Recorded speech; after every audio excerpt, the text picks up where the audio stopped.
বিভিন্ন সরকারি বা বেসরকারি সংস্থার পদে আঁকিবহুল থাকা এবং রিটায়ার হওয়া সমাজের বিশিষ্ট ব্যক্তিগণ সহ মঞ্চের সামনে উপস্থিত আমার যুব ভাই বোন, দাদা দিদি ও স্কুল পড়ুয়ারা সহ শুভ অনুষ্ঠানের আয়োজক বুধনি ডিফেন্স ওয়ারিয়রের সকলকে জানাই আসসালামু আলাইকুম এবং নমস্কার। আমার নাম সুম্পা খাতুন, আমার বাড়ি গোলাপদিগলা, আমার পিতা আনসার আলী। আজকে আমাদের ৭৭তম প্রজাতন্ত্র দিবসের আন্তরিক শুভেচ্ছা, প্রীতি ও ভালোবাসা গ্রহণ করবেন। আমি মনে করি আমাদের দেশের ও রাজ্যের সবচাইতে পিছিয়ে পড়া এলাকার মানুষ, যেখানে মেয়েদেরকে স্বাধীনতা থেকে বঞ্চিত করা হয় এবং মেয়েদেরকে স্বাধীনতা দেওয়া হয় না, যেখানে মেয়েদেরকে বলা হয় পড়াশোনা করে কি হবে, একদিন তো সংসার করতেই হবে। মেয়েদেরকে বোঝানো হয় মেয়ে মানে স্বপ্ন দেখা যাবে না, নিজের পায়ে দাঁড়ানো যাবে না, নিজের ইচ্ছা প্রকাশ করতে পারবে না, সমাজে তাদের মতামতের কোনো দাম নেই। একটি ছেলের এইসব অধিকার থাকবে, একটি মেয়ের কেন থাকবে না? আমাদের রাষ্ট্রপতি যদি মেয়ে হয়, আমাদের মুখ্যমন্ত্রী যদি মেয়ে হয়, তাহলে একটি মেয়ে কেন পুলিশ বা ডিফেন্সে যেতে পারবে না?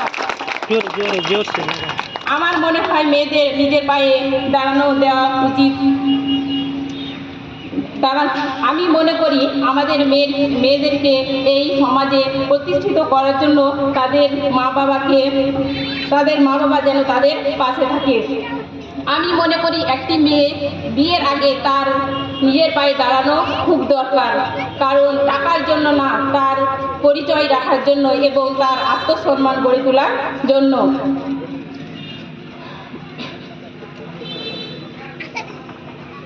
তাই প্রত্যেক মা বাবাদের কাছে আমার বিনীত অনুরোধ, তাদের নিজ নিজ মেয়েদের অল্প বয়সে বিয়ে না দিয়ে তাদের নিজের পায়ে দাঁড়ানোর সুযোগ করে দেবেন, তাদের পাশে থাকবেন সাহস করে সামনে এগিয়ে যাওয়ার জন্য। মেয়ে মানে দুর্বল নয়, একটি মেয়ে চাইলে সব কিছুই করতে পারে যদি তার পরিবার সাথে থাকে।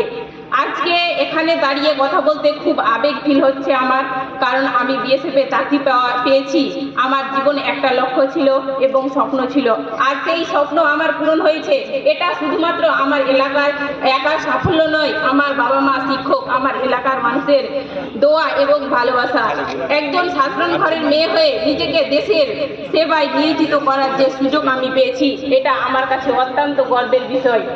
আমি কথা দিচ্ছি, আমি সবসময় এই ইউনিফর্মের সম্মান বজায় রেখে কাজ করব এবং নিজেকে সততা এবং শৃঙ্খলার মধ্যে রেখে এগিয়ে যাব। বুধনি ডিফেন্স ওয়ারিয়রের সকল সদস্যকে আমার পক্ষ থেকে অনেক অনেক ধন্যবাদ আমাদের নতুনদের এই মুহূর্তটা উপহার দেওয়ার জন্য। জয় হিন্দ, জয় ভারত এবং বুধনি ডিফেন্স ওয়ারিয়র জিন্দাবাদ। এই বলে আমি আমার বক্তব্য শেষ করছি।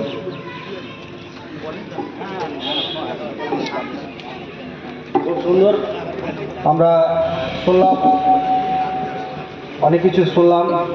শোনার পরে আমাদের যারা নতুন ক্যান্ডিডেট আছে তারা উৎসাহ হবে, এটাই আমরা আশা করব, যাতে করে বিশেষ করে বুধনির মতো জায়গা থেকে প্রত্যন্ত এলাকায় খুব বাস্তব সত্য কথা